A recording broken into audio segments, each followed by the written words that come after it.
Emma has lived inside an orphanage for the only 11 years of her life. She, along with Norman and Ray, are considered geniuses among the rest of their peers. Their hot MILF mom Isabella takes care of all of them with a smile on her face. They may be eating warm meals together every single day, but as they will soon discover, this is not an ordinary orphanage, and they are actually the meals being prepared. They're tested rigorously like robots every single week for hours, and as always, Norman, Ray, and Emma are the perfect scorers. Connie thinks she definitely failed today's test like always, but at least today is the day she's going to finally meet her adoptive parents. Before finally moving to her new home, Connie tried saying goodbye to everyone, but ended up crying before leaving.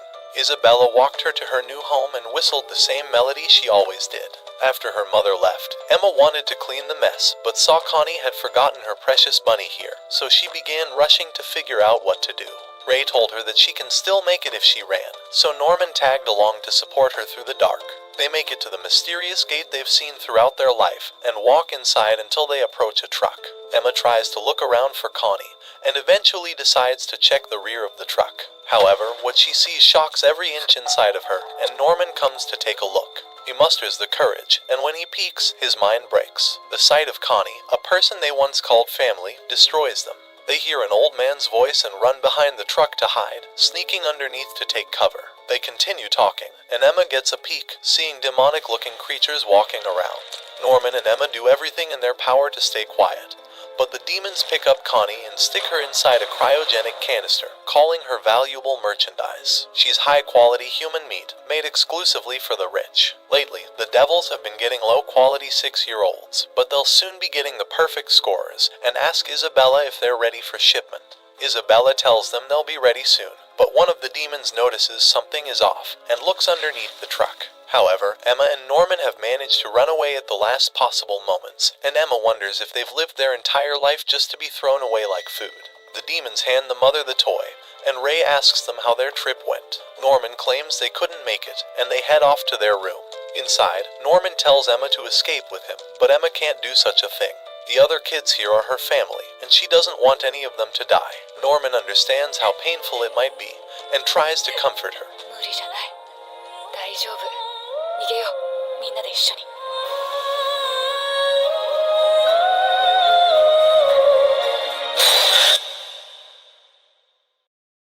The next day after lunch has been served, Emma stares at her calm mother who smiles as if nothing happened.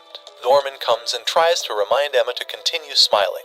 He's already discussed his plan with Emma. They know that their mother likely found the bunny, so she knows someone among them has discovered the truth. In order to keep their knowledge secret, they must pretend like they couldn't see anything last night. Norman has also realized that there's a reason they haven't been shipped out yet. The demons likely cared about the perfect scorers because they want the best brains to develop more, but they never keep a child who's above 12 years old.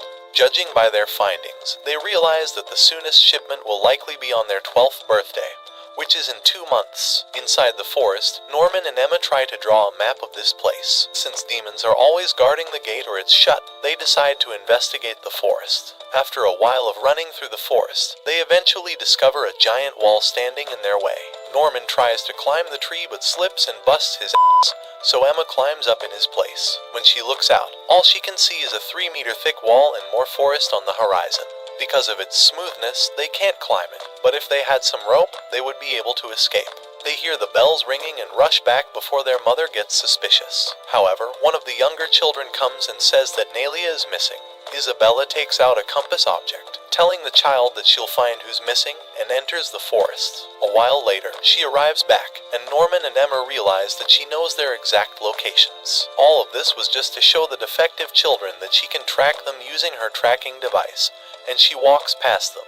Ray sees all of this, but keeps it to himself. Norman plans on getting rope, but Emma is worried that there might be cameras watching them as well.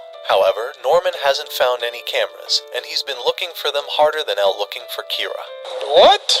Dawn calls for Norman because the clock isn't working, and Emma stares at the board and cries for Connie. After fixing the problem, Norman finds Isabella staring with gleaming eyes towards Emma, asking her why she hasn't been so cheerful recently. After a few moments of cold stares, Emma gets into character and says she's just been sad since Connie's left. Ray comes to let everyone know that the dinner has been prepared, and Norman uses this chance to get Emma away. As they walk, however, Isabella asks them if they went to the gate yesterday, but Norman claims they were too busy playing tag to go there and break the rules. Isabella says it's fine as long as they didn't go, and they walk down the stairs. Emma collapses from all the intense stress she was under, and Norman tries to give her his hand to stand up. He's also shaking, but Emma gets back up, and they become determined to do this. As they leave, Ray watches over them. That same night, Norman looks around for things to use as a rope and grabs a tablecloth. They spend the next day creating the rope and hiding it, but they still haven't figured out what to do with the transmitters. Emma wonders if Ray would know the solution, and Norman thinks he would be helpful but will try to confront Ray himself. However, Ray interrupts their conversation and asks what they're talking about. He's been following them ever since that night, and asks them what happened at the gate. He asks them to spit it out already, but while they walk away, Isabella notices they're missing. Ray believes everything they were saying, but Ray says that he only believes it from Norman since Emma is a useless moron. You're a victim! Ray tries to figure out which kids will be able to join them in their plan, but Emma tells him that she's going to bring everyone. Ray thinks there's no chance for all of them to run away since most of the kids can barely even run. Not only that, but they're living inside a farm that harvests humans. The outside world is likely just a place run by demons who will attack humans at any chance they get. Their only option is to leave the young ones behind, but Emma says she will never allow that to happen. She wants everyone in her family to be saved, and never wants to see anyone else ending up like Connie. She tells Ray that she's not going to negotiate on this, and Ray asks Norman if he's really going with her idiotic plan.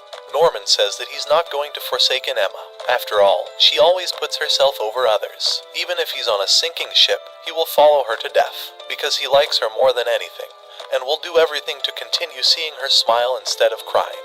Norman pledges he will do everything in his power to plug all the holes in their sinking ship. It might be insane, but this world is even more insane, and he asks Ray if he's going to be joining them as well. The dinner bell rings earlier than usual, and Carol, a new baby, will become part of their family along with a new mother. Her name is Karone, and she's going to be watching over them along with Isabella. Norman is angry that he now has to deal with another adult along with the transmitters, but Ray tells him that this is a good thing. Having two women means twice the plot. That's not ridiculous. That's not ridiculous to say that. Regardless of where this new baby and mother came from, they still need to locate the tracking devices. Ray thinks that a device that doesn't leave a scar is too advanced to exist, so there must be a place somewhere on the body where a scar has been left. They're too old so the scars have faded, but Norman comes up with a genius idea to check Carol since she just came here. Karone congratulates Isabella on all the great accomplishments she's had. Isabella is the best mother around currently, and produces the highest quality meat. But Isabella tells her to quit with the lip service and give her a different kind of lip service on her specific kind of lips. What do you mean by that? She hands Karone information to memorize about the kids, and lets her know that some of the kids have managed to learn about the demons. Even though it's against the rules, she tells Karone that she knows who the culprits are, but commands her to simply watch over them. She tells Karone that she's nothing but a guard, and to just be an additional pair of eyes. Karone pledges her allegiance to the mother of all plots, Yor, but inside her room, she talks to Mr. Potato Head and thinks that she will finally be able to achieve her dream of becoming a mother. If she manages to locate the kids and collect hard evidence, she will definitely be able to take Isabella's spot. Karone plays with all the kids, but she sneaks up behind Roy and Norman and tries to greet them while staring at them with gleamy eyes. As she walks away, Norman thinks that they're already being suspected, and think they must hurry before Isabella catches on to them. Meanwhile, Emma plays with Carol, and Four Eyes over here is about to ask her a question. But Emma looks behind Carol's ear and sees a bruise. When she was younger, her mother said those bruises were just from blood tests, but Emma feels a metallic device in there. Four Eyes no longer has her bruise there because it's likely faded, but she wonders why Emma's so interested. Emma says it's because she's interested in bulges, and holds on to Carol, thinking she's going to have to protect all the other kids. After dark, Isabella recites codes and tries to reach out to the headquarters, but hears the voice of the grandma asking if the 3 perfect scorers are ready for shipment. Every other plant has failed, so she's their last lifeline. Isabella comforts the demons and promises to have the shipment ready, and they think that this harvest is going to be the greatest while offering their prayers to him. The next day, Emma plays with herself to kick the ball away, and Karone notices her actions. She lets the others know about the devices behind their ears, and they start thinking of a way to destroy the transmitter without alerting their mother. For now, it's a possibility that breaking it could alarm their mother, so they shouldn't try to break it unless they're ready to escape. A person watches over their conversation from the bushes, and Ray thinks that he'll have a solution for turning off the transmitter. Still, they should focus on training the kids to be more physically capable for their great escape plan. Throughout the next few days, they begin playing with all the kids to increase their endurance, and Ray focuses on teaching them strategies for hiding throughout the forest. The kids try out their new methods for avoiding capture, but they have a long way to go. Karone thinks their playing looks enjoyable and wants to get to know them better, so she asks to play with them with a time limit of 20 minutes. After counting down, she begins running towards them like a track star, and lures out all the young kids with creative leaps to capture them. She catches every single one of the kids and even blasts through the trees like she's a superhuman. When she's about to catch 2 of the last kids, Emma runs to rescue them and sprints with all her might to get away. She makes it to an area filled with stone pillars, but Karone knows that Emma is likely gassed out after carrying 2 kids while running. She looks around for her and tells her to just give up already, because if she saw the harvest that night, then she's going to be on her side. 見つけた。 With just a few minutes left on the clock, Norman and Ray run away from her and split off to create distance. She tries to reach for Norman, but his superior parkour abilities allow him to dodge her in the field and even vanish before her eyes, shocking her with his abilities. Ray lets her know that the time is up, and she feels defeated by their physical prowess. There's one person she can use, however, and she smiles to herself. A few weeks have passed since that day, and they've realized that Karone hasn't done anything. Norman thinks that there's likely a spy amongst the kids keeping tabs on them, and Ray agrees someone is definitely a traitor. Lunch is ready and Emma stares at everyone entering. The family she once thought was living in peace is all a source of suspicion. After a few days, Isabella meets with Karone and tells her she's noticed how she's been testing their physical strength, but tells her that she's not worried. To her, Karone is nothing more than just an insurance policy, so she should just be a good obedient girl and act as her pawn. If she continues being a good girl, then Isabella promises that she'll see to it that she becomes a mother. Karone leaves the room in defeat and picks up her doll and rips it apart. Her anger grows as she stomps on the doll, promising that she will bring Isabella's downfall and become the mother herself. The kids continue training and create tag teams to make their escape plans stronger. Afterward, Norman asks Ray how long until he's created his transmission hacking device. Ray thinks it will be ready in 10 days, so Norman says they will make their escape then. It shocks both of them that it's going to be so rushed, but Norman believes they need to escape before winter to make sure they survive the outside world. In order to support their plans and discover which kid is spying on them, they plan on meeting with Dawn and Gilda, whom they suspect the most. Inside the old library, Emma tells them that their family is being sold off to bad people. But while Dawn thinks that she's just joking, Gilda believes everything they've been telling her and tells Dawn to believe them. Norman and Emma hide the truth about the demons, saying that the kids were just sent to horrible families. After they left, Ray gets angry with him for hiding the truth since they won't know who the spy is. However, Norman has prepared a trap, saying he told Dawn rope will be under Norman's bed, while Gilda will have her rope hidden inside the bathroom. Depending on where the rope goes missing, they will discover who the actual spy is. While everyone slept that night, Gilda woke up and left the room. But Emma noticed, underneath Isabella's doorstep, a piece of paper was left, saying the rope is underneath Norman's bed. The door opens in front of Gilda, and Karone welcomes her inside. Emma tries to eavesdrop, but Gilda tells her that she doesn't have anything on her mind and thanks her for being so caring. As she's about to leave, Karone reveals that she knows Emma told her everything, terrifying Gilda. She promises to protect Gilda as she snitches, but Gilda pushes her away because she doesn't want to get stitches. Karone whispers in her ear, saying that if she ever seeks protection, she knows where to come. Afterward, Gilda tried to sneak back inside, and Emma is glad to see her. She cries and hugs Emma, but Karone's anger grows because she wants to find someone who will supply her with information. The following morning, Norman asks Ray why he thinks someone would offer to sell out his own comrades, and Ray reveals that it could be to avoid being shipped and eaten by the demons. His words continue puzzling Norman throughout the entire day, and he asks what Emma would do if she discovered someone had been selling them out this entire time. Emma says she would try to rescue them because they're all family after all, and her purity brings a smile to Norman's face. He goes with Ray to check above the bathroom, finding that the rope is still there. They then head to his bed, but there's no rope there, and Ray thinks it's a shame that Dawn has been selling them out. 内通者は君だったんだね、レイ。Gotcha, bitch! This was Norman's 300 IQ move. Instead of setting a trap for Dawn and Gilda, he purposely laid 4 traps, 2 to trick Ray into believing he was being honest. However, the actual trap intended for Dawn was left in the dining hall, and Gilda's trap was in the library. They never had any knowledge of the trap underneath his bed, so it's awfully coincidental that it went missing when Ray is the only one who knew about it. Ray lays down in defeat, but begins laughing. He's surprised Norman was able to catch on to him, and he reveals that he's been spying on them this entire time.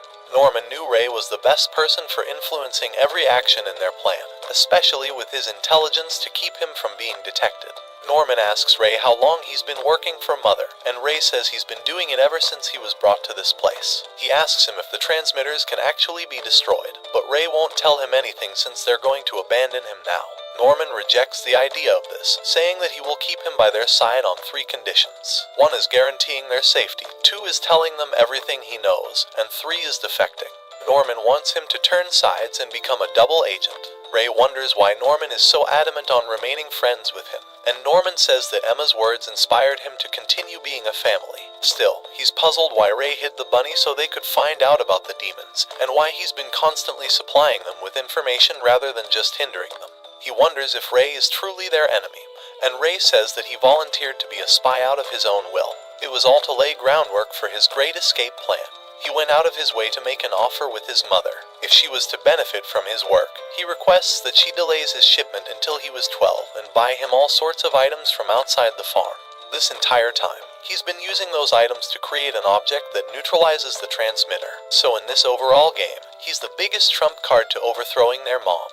All of this info will be their way of escaping, and even sending them to the gate that day to see Connie was just to save them. He has only one condition to supplying Norman with all the information and lying to Mother, and that condition would be to pretend like he's going to save everyone for Emma. But when the time comes, he wants him to abandon all the others. Regardless of all the younger kids' improvement, Ray sees them as deadweight. If he doesn't accept his condition, then he's better off just dying here. Norman reluctantly agrees, but thinks that this is a miserable situation.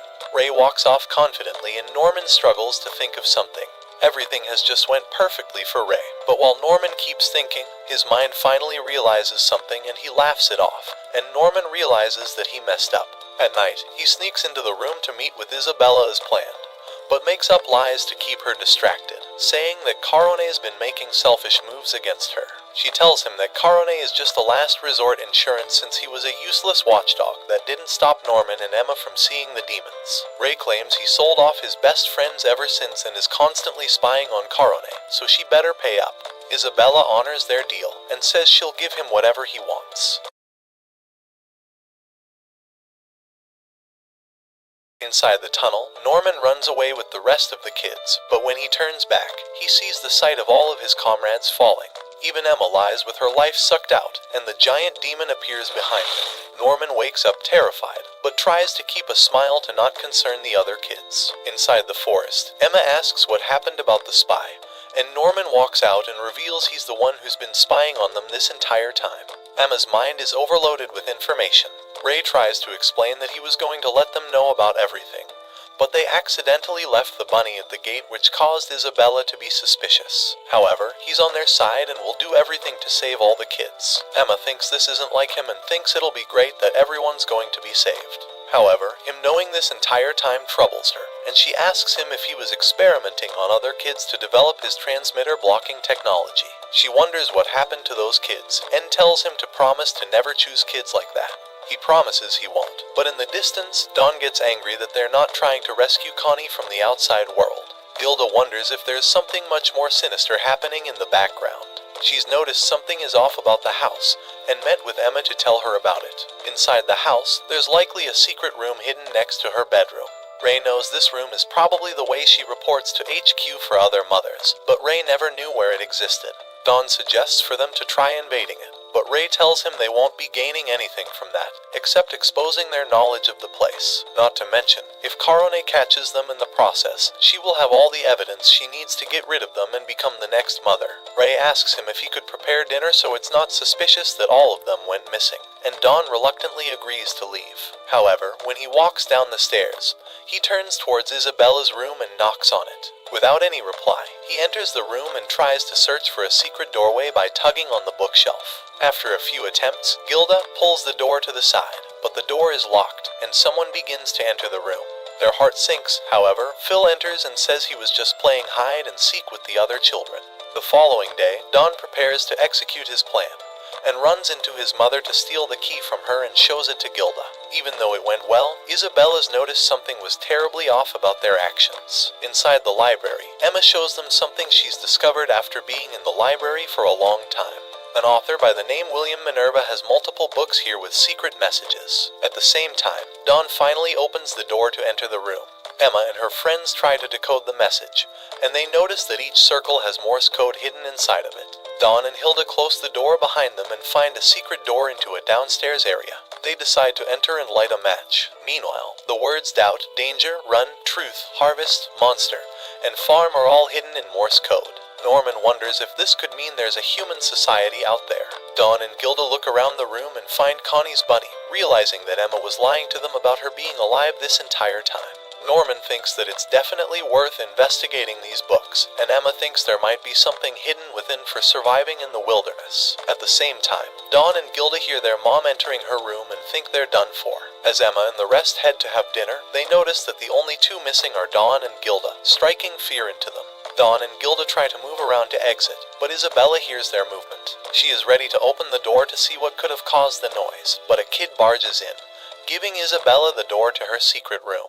She realizes she must have dropped it, and Dawn and Gilda manage to make it out through the other door. They meet together late when everyone's asleep, and Dawn reveals that they checked the room downstairs. Ray is infuriated because of how dangerous and reckless they were, so Dawn asks him what would have happened. Were they also going to be killed, like Connie, whose bunny remained in that room? Emma apologizes for lying to them, and Dawn demands they tell them everything.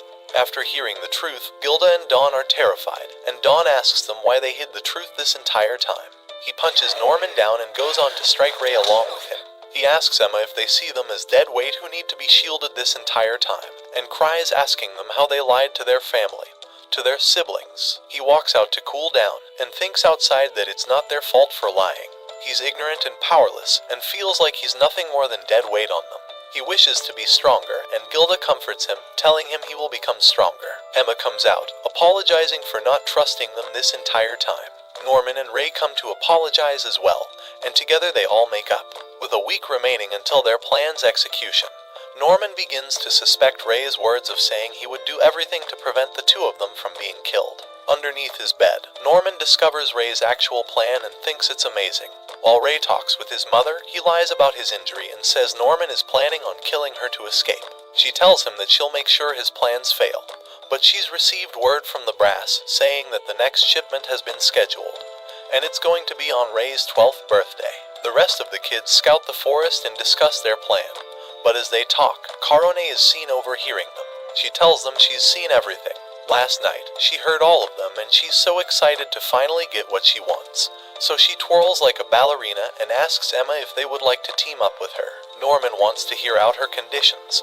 and Karone reveals she wants to team up with them so she can take Isabella's position as mother. She wants to escape her own situation, and reveals the number tattooed to her. She lets them know that she was also a girl raised in one of these farms, and that certain girls at the age of 12 get to choose to either die or become a mother. As long as they're nearly perfect scorers and have a recommendation from a mother, they'll be able to have that choice. However, they'll never be able to leave the grounds, and she shows them the chip planted inside of her. If she were to ever leave the farm, the chip would discharge electricity to stop her heart. Additionally, if she were to ever die, an alarm would let the demons know, so killing Isabella wouldn't be an option.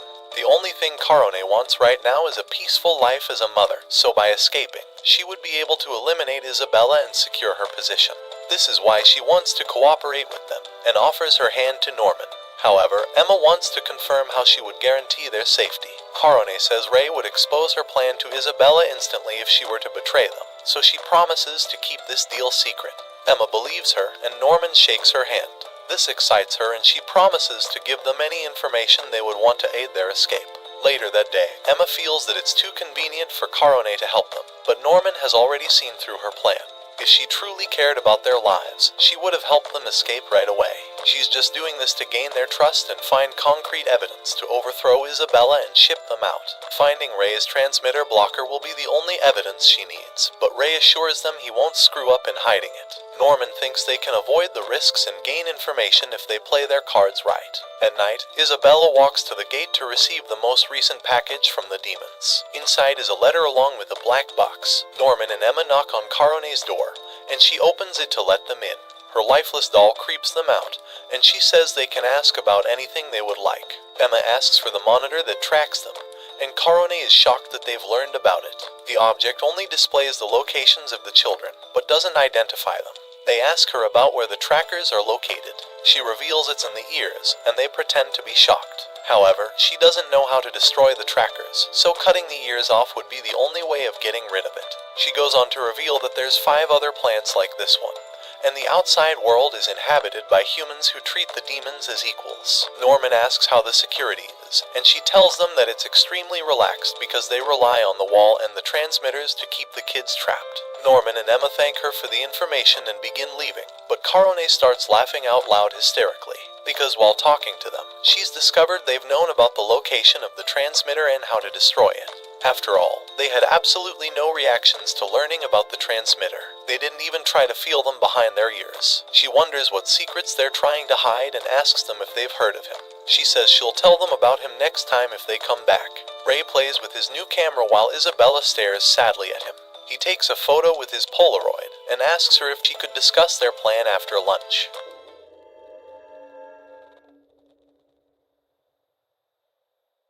The clock rings that night and Isabella crosses out the date, knowing that the day for their escape has finally come.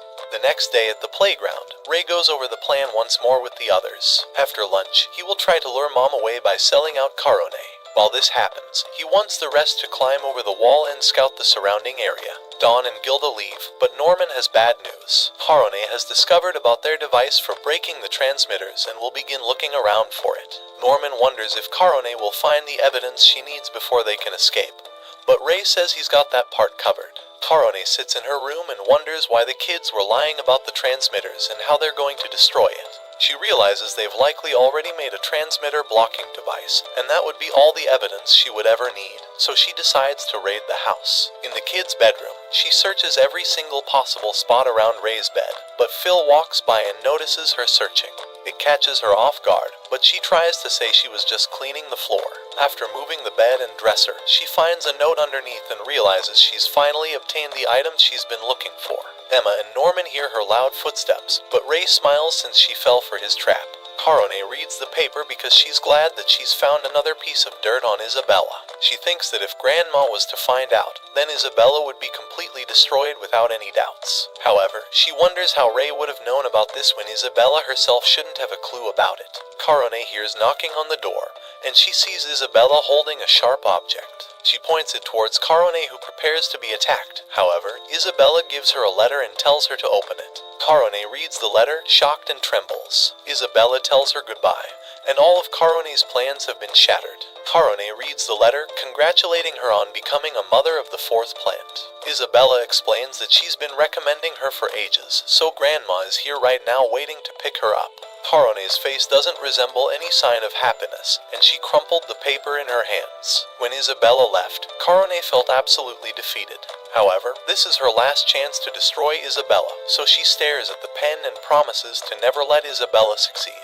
Before she leaves, Karone had pieces of paper along with a pen and an object inside the white bag, and she hid them somewhere specific. She walked towards the gate and entered. Inside, Grandma was waiting for her with a smile, and Karone built up the courage while walking forward. She tried letting Grandma know and took out the piece of paper to show Grandma. After reading it, Grandma wonders if she's trying to say that the perfect scorers are trying to break out, and she tells her that she's exactly right. Still, the Grandma says as long as they're under control, it's perfectly fine, because she once did the same thing.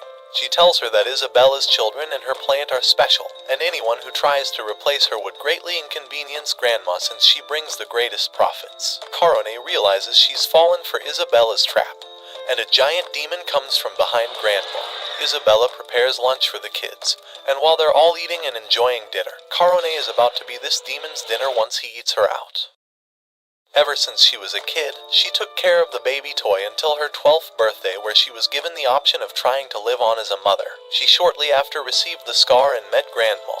As the demon kept getting closer, she remembered the amount of studying and skill development she underwent along with combat training. She kept the toy with her, and even now, it looked at her while she tried to battle off the demon. Throughout the years, she continued strengthening her abilities until she stumbled on a mysterious doctor having a conversation. Upon leaving the room, he had dropped a pen that she took and kept with her. Before leaving the farm, she left that mysterious pen along with pieces of paper for the kids to find them. The demon finally grabs her, and her last wish before dying was for the kids to escape with all their might. She wanted them to survive and to destroy this god-forsaken world. These were her last thoughts before the flower bloomed.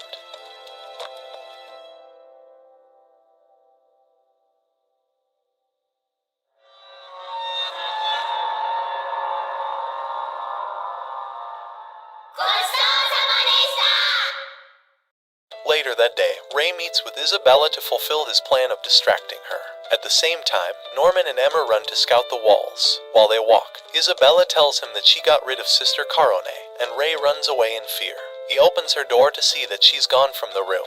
She tells him that she got rid of her since she was no longer of use, and the same will go for him now.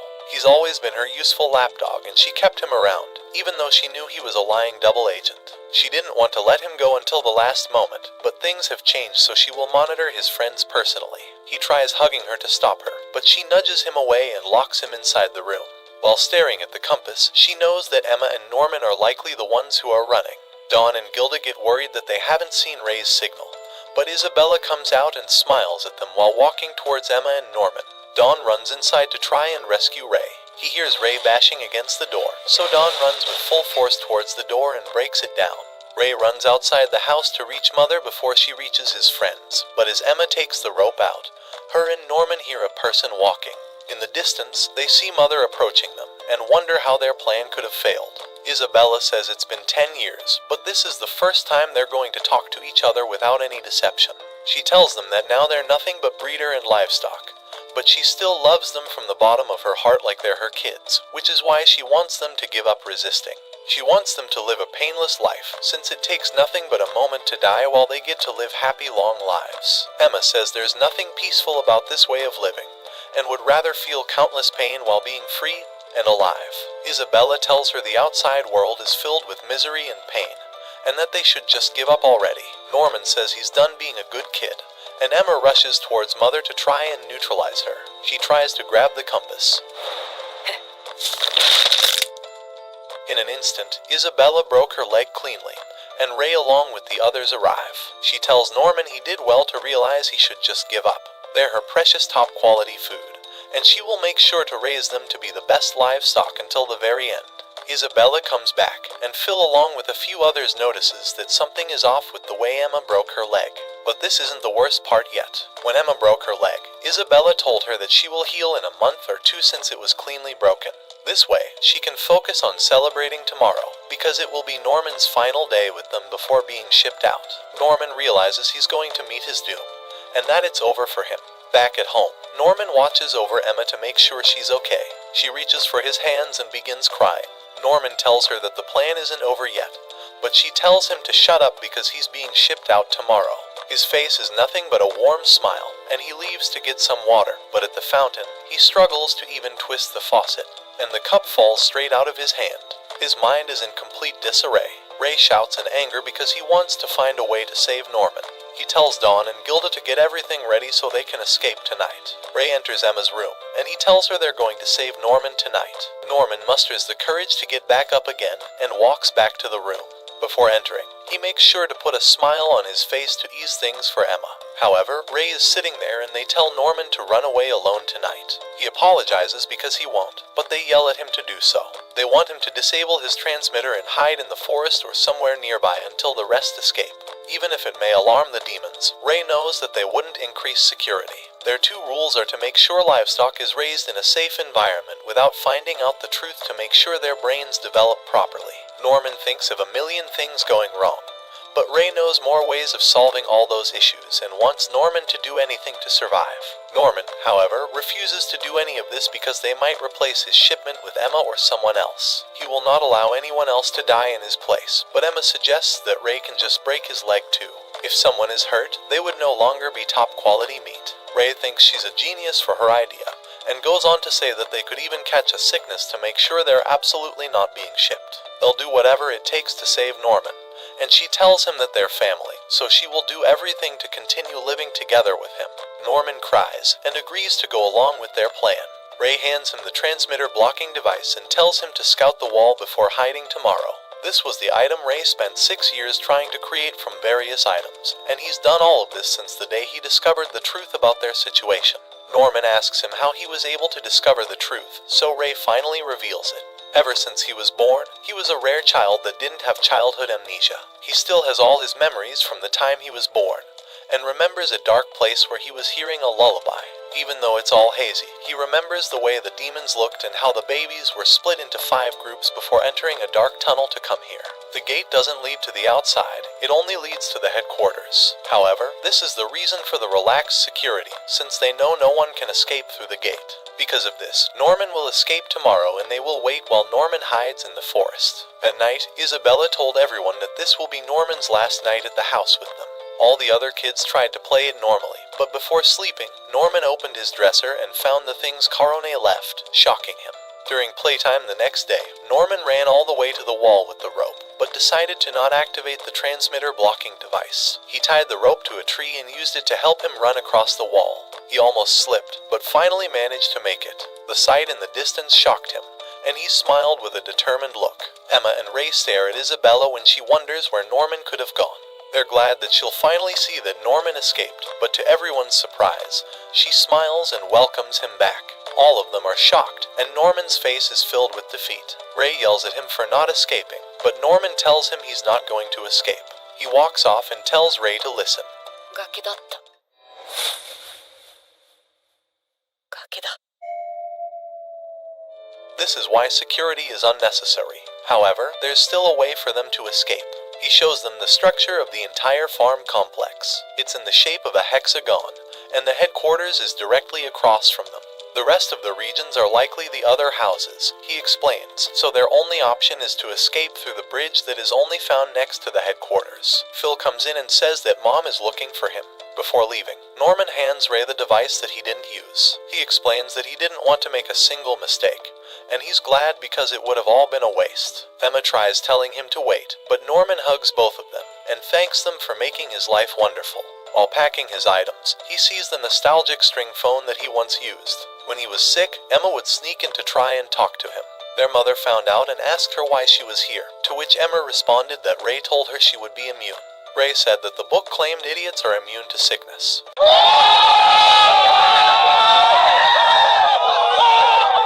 Norman would hear everyone's plan, but Emma sneaked back in to talk to him.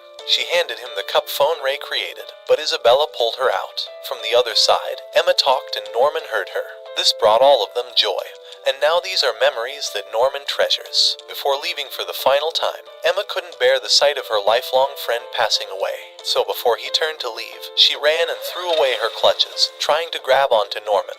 In an instant, she attempted to neutralize his transmitter so he could escape. But Norman threw her off of him and called her an idiot. She yells that she's not going to let him go and will not respect his wish. Norman's emotions overtake him, and he realizes that she's foolish and naive. But this is why he loves her. As he's about to grab her face, Isabella tells him it's time to go. He gets up, and Isabella warns Emma by saying she will end her if she tries something like that again. Norman finally exits, but while walking, he asks Isabella if she's truly happy. Hearing this question shocks her, and she tells him that she's very happy after getting to meet him. The doors to the gate opens, and Norman finally understands his fate. He walks towards the truck, prepared to meet his doom. However, Isabella says that they're going to be waiting here for a while, and Norman sees something that completely surprises him. The next day, Emma looks all around the house, but just keeps seeing signs of Norman missing. She's completely broken by this, but the kids notice that Ray has also been crushed since Norman's left. Dawn and Gilda try to meet with them that night, but Ray has completely given up. He no longer cares about running away. He apologizes to Emma and the rest. In her room, Emma bursts into tears but sees Isabella staring over her. She hugs her to try and ease her pain, but says that if she wishes for it, she can recommend her to become a mother. She holds her face, telling her that she can't do anything else but watch this miserable cycle continue happening. If she were to become a mother, however, she can live a peaceful life. Emma rejects this idea, so Isabella gets up and tells her to suffer until the very end just like she currently is. Days pass and Emma continues sinking deeper into depression. But she's not alone, as Ray is completely destroyed. Isabella continues watching over them and smiles. Before they knew it, a whole month and a half had passed, and Ray's birthday is tomorrow. Inside the dining hall, Ray sings a lullaby and Emma asks him what he's doing right now. Ray says he's been chanting his goodbyes to this house since tomorrow is his birthday. Emma walks towards Ray, and he asks her if she's really thrown it all away. He knows that she hasn't given up in the least, and Emma smiles towards him. To honor Norman's sacrifice, she would never give up. They hadn't talked these 2 months and pretended to be depressed this entire time to throw suspicion off of them. Their mother had been eyeing them like a hawk, so Emma tried to make her blind to everyone else. Dawn and Gilda have been taking care of all the equipment and gear preparation. She's even developed a plan for escape, and Ray says they will be escaping tonight using her plan. Before escaping, they must clear 2 hurdles. First is Mom's surveillance, so they must distract her at night and get her away from the kids. Second is the chasm beyond the wall. The bridge is a no-go since guards will be bound to be there upon hearing of an escape. So Ray has prepared the only possible solution, and shows her the countless oil canisters he's managed to garner. This will distract Isabella, and he's additionally hidden 10 Molotovs in the hospital to set the other farms on fire. Still, he's worried about her leg, but Emma reveals that her leg is completely fine. Emma wonders why a fire would distract Mother from chasing after them instead, but Ray reveals he's already thought of that. He takes an oil canister and splashes himself. This is his greatest idea, because if he's put on fire, there's no way she would abandon a perfect scorer like him. This entire time, he's dedicated his life to destroying all of the demon's hopes and dreams. He's studied and worked hard to become the most valuable until this moment. They will not be getting to taste him, not over his dead body.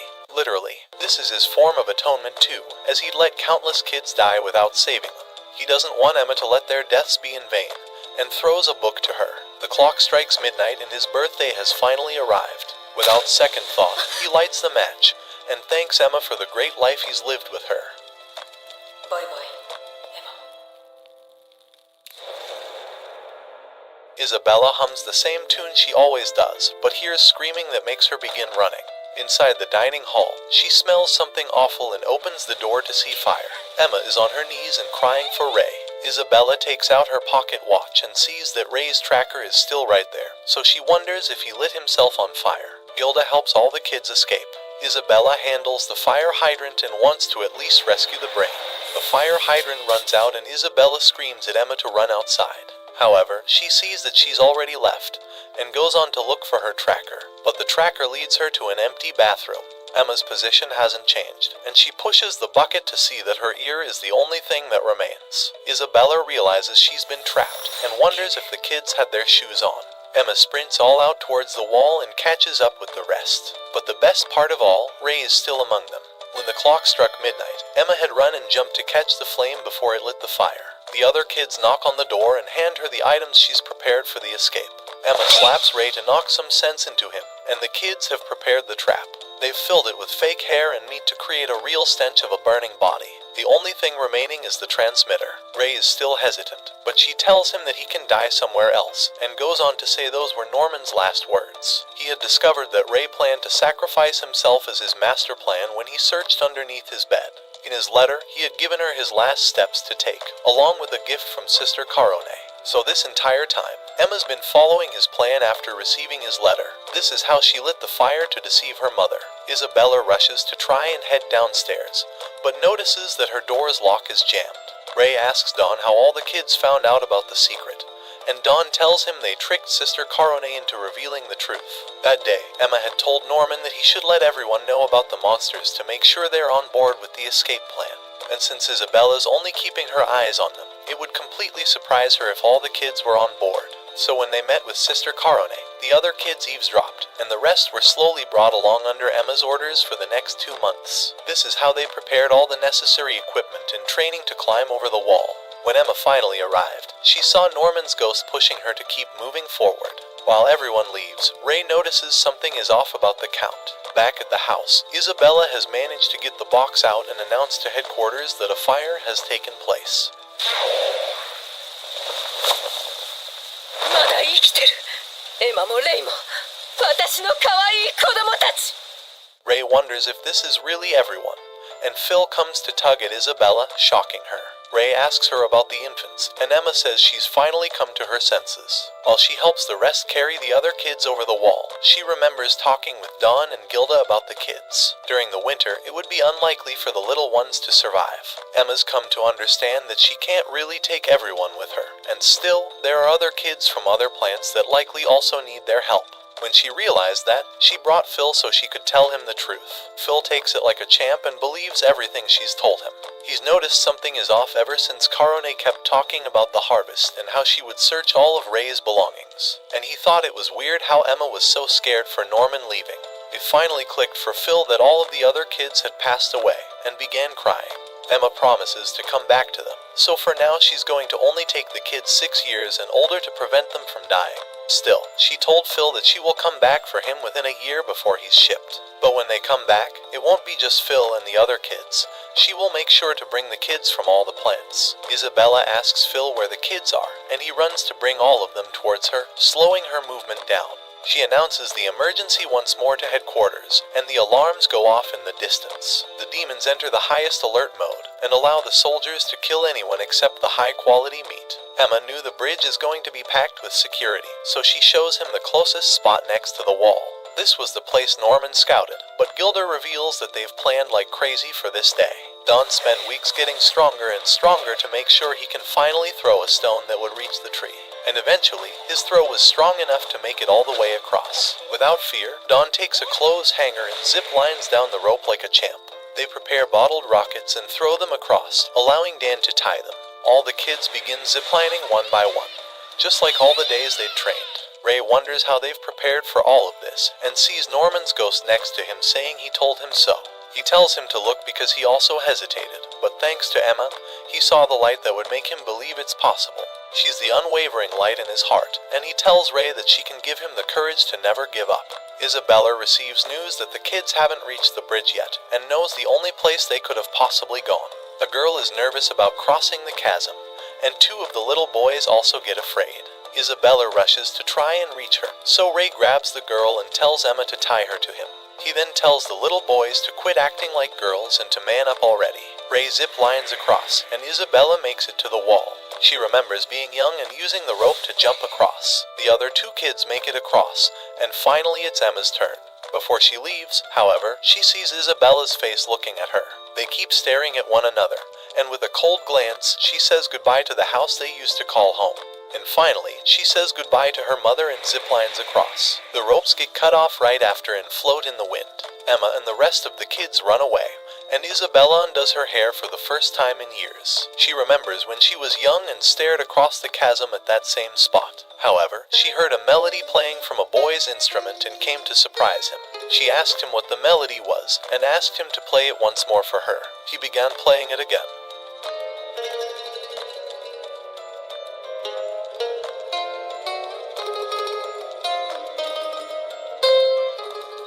She remembered the day when he was being shipped off by the now grandma. Isabella had cried, but he smiled at her, walking off to never be seen again. Isabella broke down in tears, wishing to run away that very next day in the middle of winter. However, Grandma had told her to come back, and she was offered to become a mother as well. Determined, Isabella took her hand and became the best mother she ever could. Eventually, she would give birth to a child and whistled the melody every day. On a random day while on the plant, she heard that same melody that she would always sing, and came up to Ray, asking him how he learnt that tune.